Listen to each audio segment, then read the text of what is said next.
Visiblement, c'était prévu que Jo-Wilfried Tsonga joue le double. Richard et Julien, ça a toujours été une option forte aussi, également, sur notre double. Et puis finalement, 1h30 avant, changement de stratégie, Tsonga qui renonce. Tout est envisageable, mais en tout cas, si j'ai des informations de ce côté-là, je vous les donnerai pas de toute manière, bien évidemment, mais non, Jo va bien. Ce revirement de dernière minute de la part de Jo-Wilfried Tsonga a rendu fragile l'équipe de France quoi qu'il arrive. On s'est tous dit qu'il y avait eu un changement de dernière minute. Vous démentez cette information? Oui, vous savez, les joueurs parfois aiment s'échauffer à des horaires décalés. Ils s'étaient déjà entraînés en double ensemble pendant la semaine, donc ça ne posait pas de problème de ce côté-là.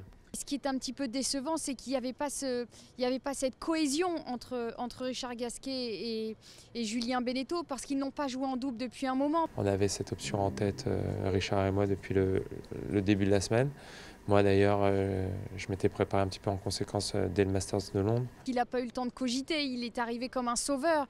Tu maintiens donc que votre paire était celle qui était prévue? Ouais, exactement. Au fur et à mesure que le match avançait, Richard Gasquet s'est absenté psychologiquement, physiquement, il n'était plus du tout là. Quand tu perds un 3-7, on ne peut pas dire que j'ai vécu un grand moment, je ne vais pas aller jusqu'à là. C'est plutôt inquiétant pour nous parce que celui qui le jouera demain, il faudra qu'il soit à 200% pour inquiéter un Roger Federer qui monte en puissance. Le dos c'est bon, le niveau de jeu est largement là, vous avez l'air super serein, ça rigole chez vous, il y a la confiance. Qu'est-ce qui peut t'arriver de grave demain? Sérieusement? No, but you always ask. Funky questions. Exactly.